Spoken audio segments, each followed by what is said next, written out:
Bite-Sized and Bossy, rising up the ranks, handing out encouragement, deposits in their banks. Inspiration coming at you like a river flowing. Women paving paths, look at them going.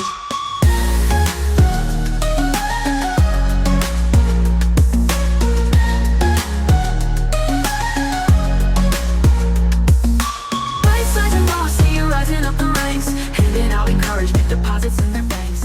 Heather, thanks so much for joining us today here at Byte-Sized and Bossy.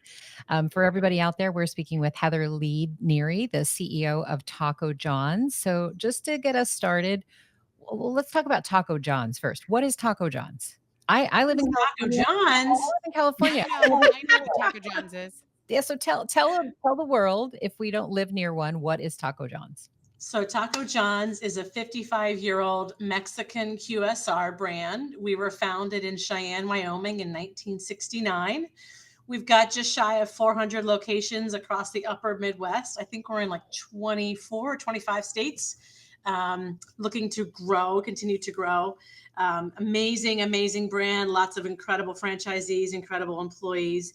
And one of the differentiators for us is that we make almost all of our food fresh in the restaurant every day. And we also serve these little nuggets of gold goodness called potato olays. And they're these little potato discs that are seasoned with our special secret seasoning, and they are amazing. I want to call them nuggets of gold goodness, though. Nuggets of gold goodness. They're so good. Okay. And so, I have never had these nuggets of gold Who goodness. hasn't had Taco John's? Chrissy, you haven't. I Tammy hasn't. haven't. Erin, have you? Yeah. I live in Wisconsin. Okay, so yeah, you have. Yeah. Oh, She's like, I'm yeah, of course feeling- you have. but I'm Heather, feeling a little jealous. I'm You're not in also a big Wyoming fan. anymore, Like, right? you guys have a great brand. You really, really do. So It's I fun. really like them. So, Heather, So- are you guys still in Cheyenne, Wyoming? So we have a small office in Cheyenne, Wyoming, but our restaurant support center moved to Minneapolis in 2021, before I came. Mm. But the idea was that from Minneapolis, we're about 6 hours from 80% of our restaurants. Oh, That's that's a ton of beautiful. fun. So You it's also nice have, like, being the centrally worst located, winters, bigger right? airport, easier to get here. How'd you Mm. handle the winters when you got there? I guess. I've been here about 3 months, went full time, so it's not a Oh. great question to ask me right now. Yeah, you might like slip in. I remember the first time I went to Minneapolis and a shuttle driver literally slid through the road and he went, "No, this is normal." And I went, "Oh, Oh, okay. gosh. This is like questionable on if I'm going to live. Great." Wait a minute. That does. I am not a winter person, so this has been a little bit of a transition for me. Like last week when it was like, I think a high of two, Yeah. not Yeah. 20, but 2. And then I realized on Saturday morning when I went for a run and it was like 25 and I'm like, oh, it's 25. It's balmy outside. What do you? Well, do that's you why put your some football stuff on team your is the shoes? Vikings, right? You have Vikings because that's what you have to be to survive I in guess. that weather. Or that was where the Vikings moved because it was similar weather. When there's Something like that. don't think it's I've been I love to Minneapolis so far. I just don't know how I'm going to handle the cold weather. Well, Yeah. so did you move your family? Like, so it sounds like maybe you moved around a bit for some of your roles. And do you have kids that you had to move across the country, or tell us a little bit about that? Oh, it's just my husband and I. Our kids are out of the house. We're empty nesters, and so he is questioning my life choices now. But he's he works from home permanently since COVID, so he's working from home at our house in Minneapolis. That's fair. Well, I don't know, girls, I had a bunch of questions, but feel free if you've got something you want to jump in on. Well, I don't Chrissy has a ton. She's go ready. for it, Chrissy. No, I don't have a ton. I was just going to say, I think I've only been to Minneapolis like once or twice, but one time I went in for a sales meeting and it was negative 14 degrees when I landed. I know. And I was coming from South Carolina where we don't even own real coats here. So I was ill prepared. Yes, I lived in the Kansas City area the last 3.5 years, where we get like about 3 or 4 weeks of cold weather, but that's about it. Like I gauge it by how often I can play golf, and I played golf 11 months out of the year in Kansas City, and that will not be the case here. Oh, Mhm. I mean, I played golf once, but there was an excessive amount of bending over and picking up my ball. And I was like, I can't do that again. That was too much. But Heather, no, your background is really fascinating to me. So, Mhm. and biasly, because I come out of a marketing background where I've been a CMO at multiple companies throughout my years, and you moved from the marketing side into the CEO role, which we're starting to see more of, but it's very rare. And that's really exciting. So tell us about that and how you got to where you're at and what you think led you into that CEO role. Yeah, it's a great question. I would say that I planned it all very strategically from like my freshman year of college on, but I would be totally lying to you, so I won't say that. Um, my undergraduate degree is actually in English literature, which is not really marketing or operations or restaurant at all. And my first job out of college was in the publishing industry, and it's great for some people, and I got to use my English degree formally for several years. But I was ultimately bored to tears by the, cyclical nature of a monthly print publication. And I'm also dating myself by saying print publication. So that notwithstanding, I'd been in the restaurant industry all through high school and college, and I loved it, had a blast with it. We had the chance to move to New York City, and God, a long time ago. I don't even know when. I'll date myself again. And I decided it was time to start my career over. So I rebooted myself as a marketing assistant after spending several years in publishing, because I was looking for something a little bit more exciting, a little bit more interactive and dynamic. And so I worked for an office supply manufacturer, and I worked with some really awesome, smart people. And I was there for 3.5 years. And then my husband was in the military at the time also, so he was going overseas for a year. And I thought maybe I would take that year to go back to Pennsylvania where my family lived. And that's when I went back to Auntie Anne's. And Auntie Anne's was headquartered in Pennsylvania at the time. And I decided I would probably go for a year. I didn't tell them that, obviously. But I moved back to be closer to family for the year that my husband was going to be gone, and took a role as marketing manager. And about 6 months through my husband's year-long deployment, there was a lot of cool stuff happening to Auntie Anne's. And he and I were talking one day on the phone, which we didn't get to do very often. And he was like, how are things going? And I'm like, great. I really love this job. I think we should figure out a way for me to stay here. He's like, well, what are you saying? The military doesn't really give me options on where I'm going. But he did manage to pull some strings, and he got stationed at Quantico, Virginia. So he would leave Monday mornings and come home Friday nights for his last 3 years before he could retire. And I continued in my career at Auntie Anne. So I had the chance to go from marketing manager to director of marketing to director of international marketing to CMO, and then became Meanwhile, CMO. he's fighting for a country, and you're like, I'm She's I'm fighting marketing pretzels, and you don't understand how hard this is. He was super gracious, and he loved being on the East Coast too. We're probably more East Coast people than anywhere else, even though I am loving Minneapolis.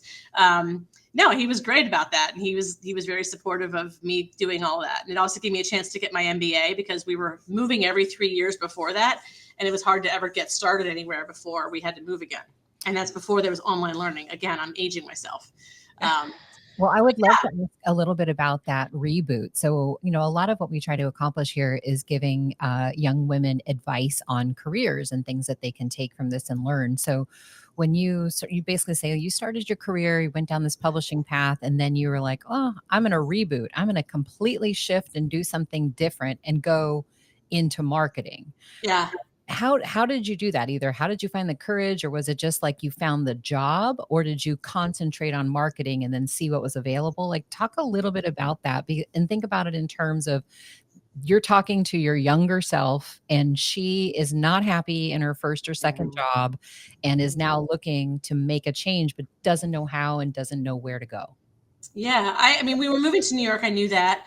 I knew there was a ton of publishing companies in New York. So in theory, it would have been easy for me to continue down the path. But I was late 20s, early 30s at that point. I think I was late 20s. Or did you have kids yet? So yes, my husband's kids from his first marriage were part of our lives at that point. They weren't living with us at that point. But I rebooted, and I just decided I was going to update my resume to have more of a marketing tilt. And I did, and started applying for jobs and got hired as a marketing assistant, basically starting back over at the bottom of the totem pole, but learning as I went. And I had some really amazing mentors and women I got to work with there, men too, but I had a couple women who to this day are still dear friends of mine who I got to work with and learn from. And they really got me caught up quickly on the world of marketing and what I needed to know to be a successful marketing assistant. And then I think I did marketing assistant to assistant brand manager to associate brand manager. And then that's when I moved to Pennsylvania to take the job at Auntie Anne's. Yeah, that's awesome. Well, I don't want to hog the show here, ladies. You got some other questions? Or I'll keep I going. would be curious to, obviously, with your shift and with your reboot, I think I'd love to know a little bit more about shifting from marketing to CEO. What has been your biggest challenge moving from CMO to CEO? Yeah. Well, that's a good question, but I think there's a step that I need to share that's missing. I became CMO at Auntie Anne's in 2008. In 2009, our head of operations left the company. And I was talking with the CEO at the time about, is there an internal promotion? Are we hiring from the outside? What are your thoughts on this?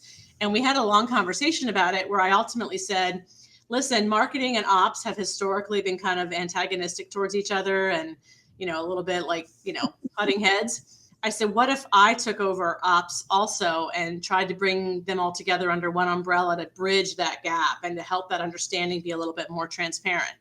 And he said, that's not how we do it. You're crazy.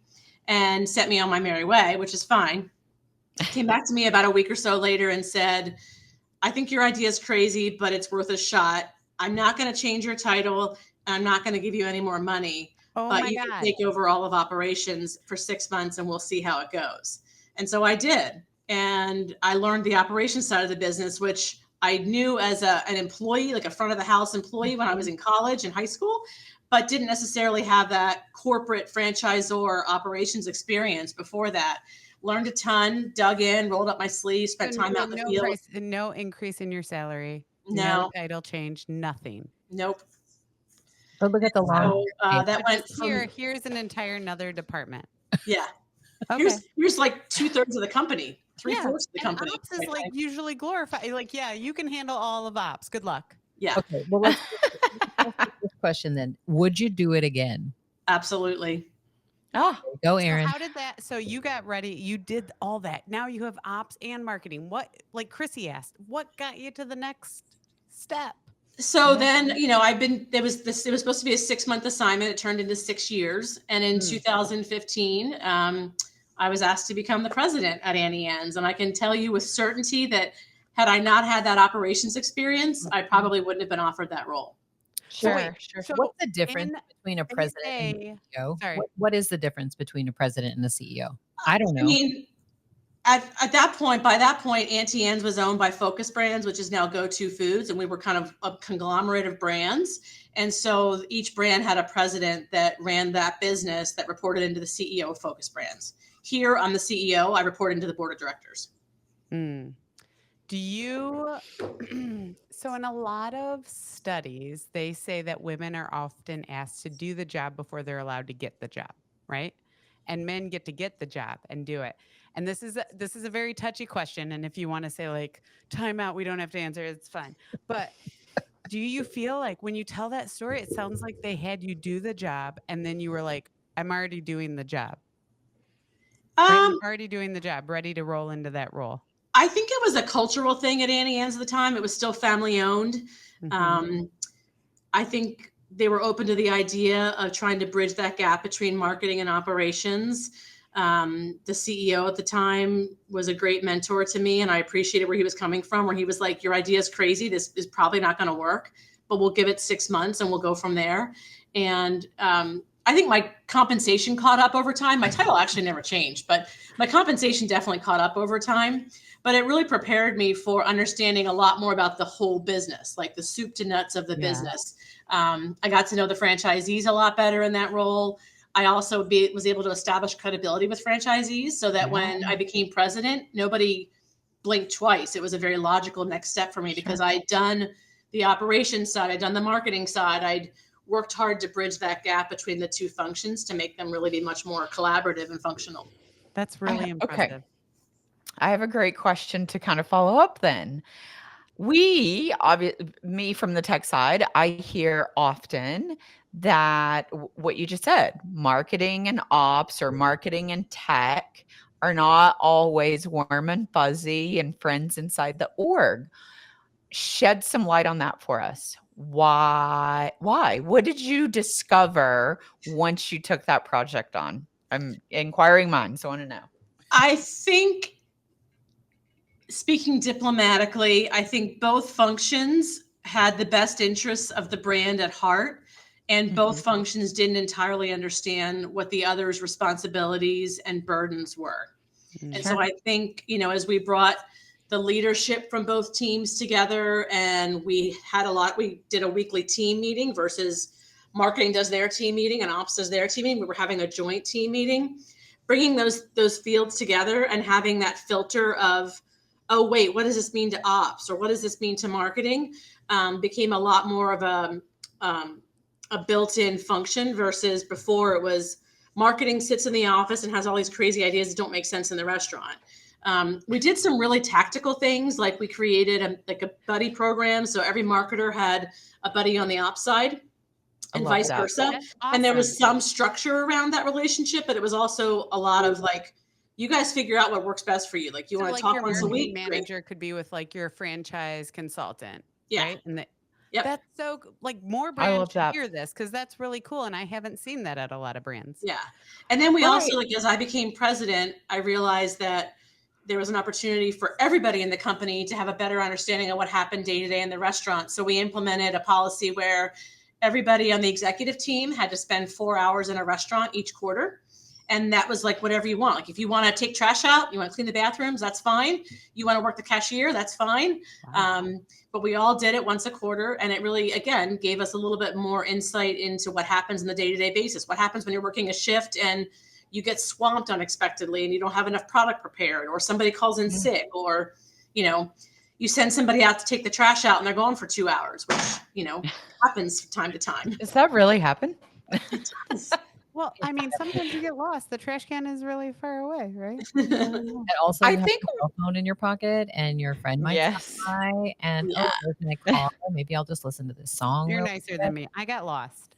I think one of the things that I took out of what Heather just said that's really important, and I want to double tap on it just for a second, is I think inside organizations, no matter what type of organization, we work in silos. And when we work in those silos, our department friends have no idea what burdens us, what goals we have, what task we're working on.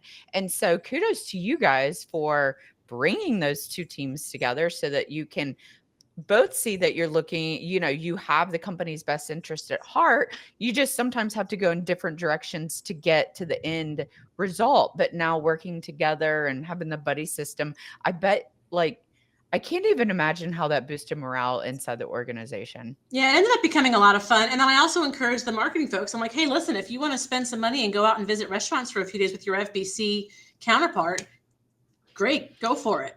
And a lot of folks did and really got to understand, oh, this is a long job. And being an FBC when you're in the field is tough work. And you start at the crack of dawn and you go through to the restaurants close at the end of the night. And lots of things come up throughout the day that you wouldn't have expected. And so I think that was a great insight as well. And at marketers, we're used to being behind the computers, right? So then when we send our FBC a email, we're like, why didn't you respond? And Right. It's like, they were boots on the ground all day. What do you mean? Right. Why didn't they respond? They weren't at their computer all day long. They were in the restaurants. That's Any crazy. plans to implement something similar at Taco John's, or is there not a need there? So I think there's always a need to continue to collaborate. We haven't done a formal program here yet, but we are working hard at tearing down those silos to make sure that we're all talking to each other. And I think, our executive team as it exists today is pretty powerful and pretty collaborative, and also understands that, when marketing makes this decision, it doesn't just impact ops and training, it also impacts the digital space and the retail tech world and what that looks like. That's amazing. That is really awesome. Well, I love hearing that. One of the things I noticed about your background is that you sit on a board. And I personally really like to get myself on a board here in the future. I also have an MBA, and share with us how you did that, or how anything you might know related to a woman getting herself on a board. Yeah, so I actually sit on 2 boards right now. I'm on the board of directors for the National Restaurant Association, which is a nonprofit. Yep. And then I sit on the board of Essential Property Realty Trust, which is a publicly traded real estate company. And I've been on that board since 2020. That really came about.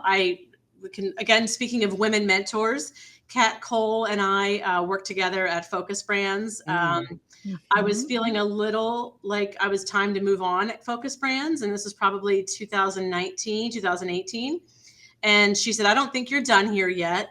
I think we need you here. And she said, one thing I would suggest that you think about doing is getting yourself on a board. And that can kind of be something that continues to stimulate you and helps you learn new things. And so she planted the idea for me. And she recommended me for the National Restaurant Association board. And then What a great mentor. And then I moved on I got called about a role at EPRT as a publicly traded director on the board of directors. And so I initially wasn't interested because I felt like I had too much on my plate. But the more I thought about it, the more I thought it was a good opportunity. And I did it. And here we are 4 years later. And it's been a great experience. I've learned a ton. I get to work with really smart people. It's a really different role than what I have day to day, which is kind of exciting for me to be able to do both. So how would you give someone advice to find a role themselves? Maybe work through mentors or networking? Like, what would be some tips? I think being on a nonprofit board is the first place to start. And I did do some local nonprofit board work back in Pennsylvania. So I was on the YMCA board of directors. I'm on the advisory board for Alex's Lemonade Stand Foundation. And I also sit on Penn State's board of advisors as well. But I think it's important to get that nonprofit experience first so that when you're thinking about it, you move forward from there and you just kind of talk about it, get your name out there and let people know that you're interested. Yeah, I've heard the nonprofit as a good route from someone else as well. Yeah. I think, so Heather, with the boards that you sit on, we think about, okay, we're moms, we got a lot going on, we are working, we're trying to get all of the tasks done in a day. And a lot like Tammy, I would love to be on an advisory board at some point in my career, but I get a little bit nervous about the commitment. Can you talk to us about how much time you commit to those boards on maybe a quarterly basis?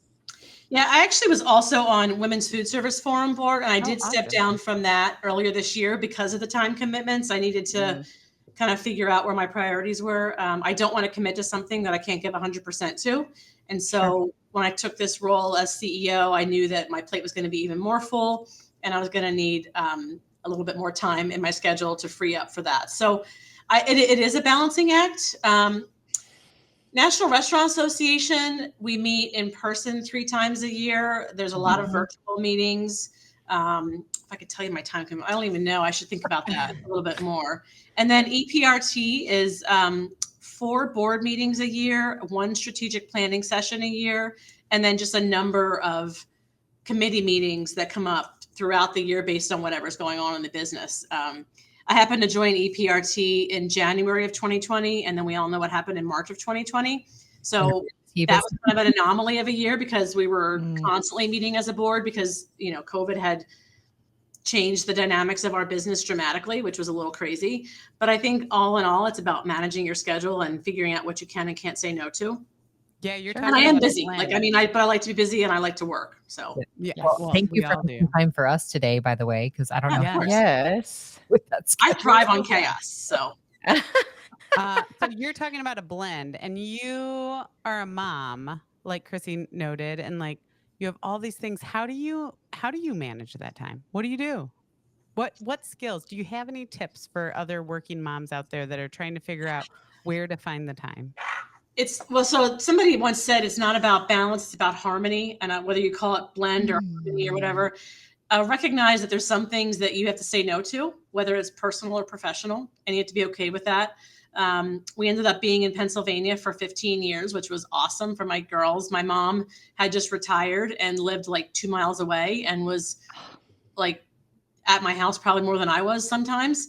But my mom now, like my girls are adults and they have a great relationship with my mom, which, Oh, that's great. there was moments where I felt guilty about that, but ultimately, my mom had a great relationship with my girls. Now they continue to. Like my mom talks to my older daughter probably more than she talks to me, because their schedules are both more flexible than mine is. So, that's a side effect of a blessing that happened as a result of that. And so it's about asking for help. It's recognizing, like, I had certain things that were non-negotiables for me. One of them was not missing their birthdays. And so I don't think I once did a 24-hour trip to Germany to be home in time for my daughter's birthday, which I was exhausted and probably spent 2 weeks recovering from that. But I was home for her birthday. And that was one thing that I was like a non-negotiable for me. That's really, really Wow. cool. And when you say like non-negotiables and spending time with them, like finding what's important to you and your kids, I find like that really helps because we Yeah. can't be there. And in the past, like my mom was a working mom and she wasn't there all the time. But when Mm-mm. she was very much present. And that's what you're talking about. Like when you're there, you're very much present Yeah. and Mm. then you go on. But like cell phones issues, right? Like, but now we can be present and we choose where we get to be. Yep. And my mom was a working mom also. She was a single working mom. So Wow. she had even more burns on her. She actually used to work 2 jobs because it's what she needed to do to make ends meet. But I don't feel like I got any less of a childhood or any less of mothering. And again, my mom and I are very close. I talk to her not every day, but probably 4 or 5 days a week. I What'd your talk to mom her. do? She was a teacher. Wow. She was a teacher, That's and then amazing. she That's coached field that's hockey, she coached track, she coached basketball, she coached a lot of sports, which kept her, gone longer days. well, it sounds like Quick you probably question. learned from a good mentor in your mom on how to Absolutely. Mhm. go for it, Chrissy. So, quick question. It sounds like you've gotten really good at setting boundaries for yourself and for your time and your non-negotiables. I will be home when it's my daughter's birthdays. How long did it take you to develop that skill? Because I know like early on in our careers, we want to put in all the time. We want to make the sacrifices. We want to make the commitments because we feel like that's what's going to help us get to that next level. So share with us how long it took you to create those boundaries.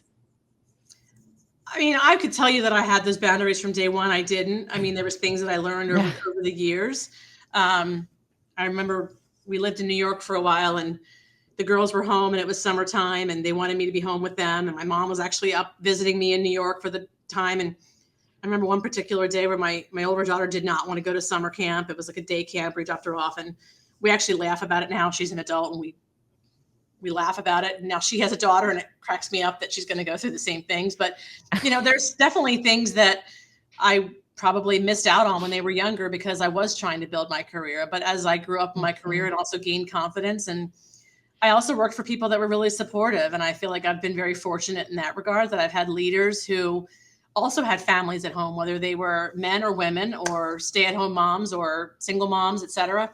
I had people that I got to work for and work with that understood where we were coming from. And I try to do that with people that I work with now to make sure they understand that I get that your families are always going to come first. Like long after Taco John's is not part of your career, you're still going to have your kids. And that's important. And you don't want to ever forget that. Also, you just said that you have a daughter that has a child and you do not look old enough for that to be happening. So congratulations on how you age. Because Thank you. I think we all wish we had whatever secret. Maybe it's living in Minneapolis now. Maybe I that's just moved the here like city of several young. months ago, so that's not it. But Unbelievable. But you did mention that you had several mentors. So are you now mentoring others? And talk to us a little bit about that. Like, you've obviously gotten the benefit of that. Are you now mentoring some other people? yeah, absolutely. I'm happy to talk to anybody anytime. I do a lot of that here at Taco John's. I do it. I actually just helped a friend's daughter with a career search she was in, and she was kind of in a little bit of a quandary what she wanted to do next in her career. I think it's important that we pay it forward, right? Like we need to reach back and pull up the women that are behind us or men. But in many cases, women have unique circumstances, and it's difficult for us as women to be in those roles. And so it's super, super important to understand there's room for many of us at the top, and we don't need to sequester ourselves alone. We need to reach back and help people behind us. Yeah. Yep. What does Erin say? There used to be one seat at the table that we had Yeah. to fight over. Yes. At the table now, we're making seats for others. That's exactly what we're trying to do. Is it's not competitive. It's No. really about making the table bigger or buying a new fucking table. Right. That's all we're doing.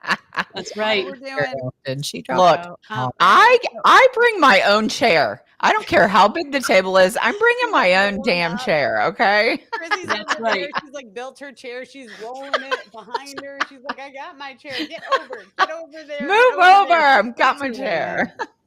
all right, we do some like fast questions. They're fun questions. We're gonna do some fast questions before we wrap up.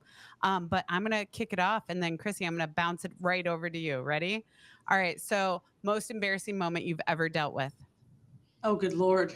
See, it's not fast. No, it's not fast for her. It's fast for me. I said it really quickly. Most embarrassing moment? I don't know. I make fun of myself all the time. I do dumb stuff every day. Same. Yeah, I'm with you. Next question. Guilty pleasure. Guilty pleasure.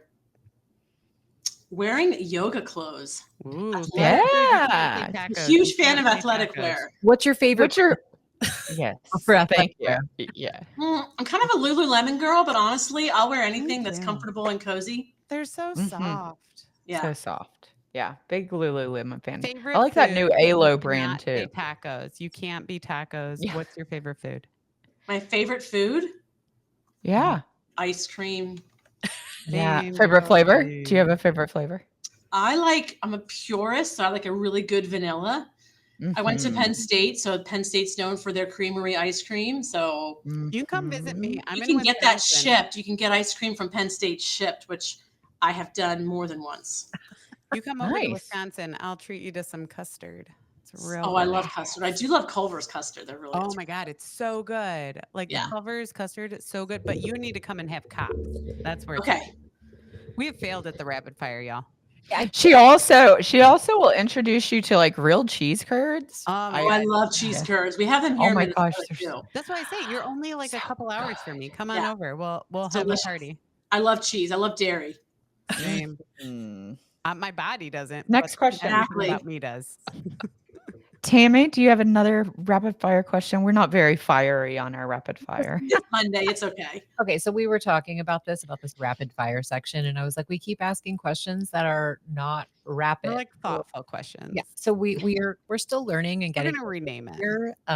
So I think we need to rethink this, Mhm. but I guess that we could move on to the referring section. Yeah. So yeah. you have dropped a bunch of names in a great way. We like to ask our guests to help us get the next guest. So we want you to like name someone that we would essentially do the same thing we did to you. Hey, want to be on the show? And do this sort of format, and we'll get better at the rapid That fire. you would want to listen to. Yeah. Who should we ask on and say, Heather said that you should do this? So you should talk to Heather Stege, Stege. I worked with her at KBP when I was on the franchisee side for a few years. She's got a fascinating background also. She's pretty awesome. Okay. You should. drop others. Yeah. Yeah, there's lots of people. I mean, there's lots of great Rattle women them leaders off. that are Let's out go. there. Let's call them out. Call Call them out. Call them out. So just Tag so you up know, and Heather, they're- what we've heard when we've talked to like event organizers, they say, I said, why is there only ever like one woman on a panel? Like, why is that a thing? And they told me, well, for every 9 men that are raising their hand to be on this panel, only one woman will. And so we're calling them out. We're saying we're going to go find them because they're not raising their hand because we're all so effing busy. So Yeah. let's call them out and say, we want to hear from you. Yeah. Laurie Shallow is another great one. SCHALOW. She's at Chipotle. Great. She's a pretty incredible lady. Yeah. Love it. Yeah. If you think of it, Love it. feel free to send them our way or encourage. will. We're here to provide essentially an avenue for people to tell their stories and get some, PR out there for themselves. So that's Perfect. So last question, if you could give advice to your younger self, what are you going to tell her? If you looked back to who you were early 20s and you said, I'm going to tell you something that you don't know yet, what is that thing? I would tell myself that it all works out and there's no such thing as the perfect plan because the perfect plan is the most ridiculous thing on the planet. I would tell myself that no path is straight and that's okay. And I I've been a big believer in this since I was like a teenager. I remember being like 18 or 19 and thinking that 30 was really old, and I didn't want to get to 30 and have regrets. So I try to realize that like I don't have regrets. Like if I want to do it, I do it. And sometimes it's a great decision, sometimes it's not, but I always learn from it. And so I think there's no such thing as regrets if you're living your life in a true way, if you're really being true to yourself. And I think it's also important to take risks. It's important to realize when it's time to move on. It's important when it's time to take a leap. And sometimes those leaps work out and sometimes they don't. But at the end of the day, you've learned something, and that's important. Yeah. A lot of what you described today about your path and your career really highlights that you are willing to take risks. And I think that's pretty awesome. Yeah. Just jump. Yeah. Just jump. And I would also say, like, you make sure you have a supportive spouse. My husband is super supportive. When he retired from the Marine Corps, he said, listen, I made you move a ton early in your career. He's like, now it's time for me to move around with you. And so we moved to Kansas with my job, and he came along with me, obviously. And now we're in here in Minneapolis. I think he's questioning his own choices now that we're living in Minneapolis because it's so cold here. But he's super supportive of my career and isn't threatened by the success that I've had. And he's really proud of me. So find a spouse or a partner in life that supports you in everything you do. Well, I love I'm the that. single one in the group, so I need some separate coaching on just that piece. I will, Tammy, I'll support you.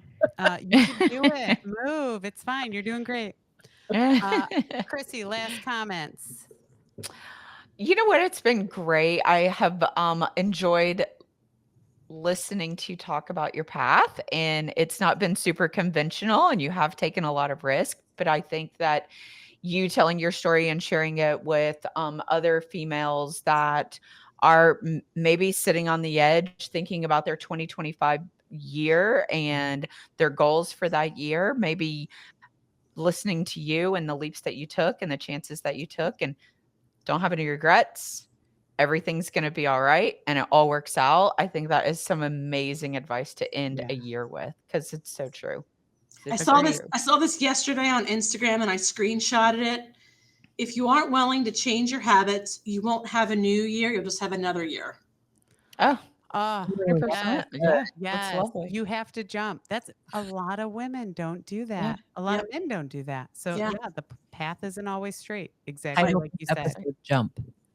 So Like, what if it doesn't work out? I feel like I've heard a lot of like, what if it doesn't work out? What if I fail? And what if I'm like, but what if you succeed? yeah. What if it does work out? What if you had the best experience ever and you've been sitting back, being complacent and, doing your same old safe thing? Amazing. Yep. Well, Heather, you've been absolutely amazing. Thank you for joining us on Bite-Sized and Bossy. We really appreciate it. Thank you. Awesome. Thank you so much. Bite-Sized and Bossy, rising up the ranks, handing out encouragement, deposits in their banks. Inspiration coming at you like a river flowing. Women paving paths, look at them going.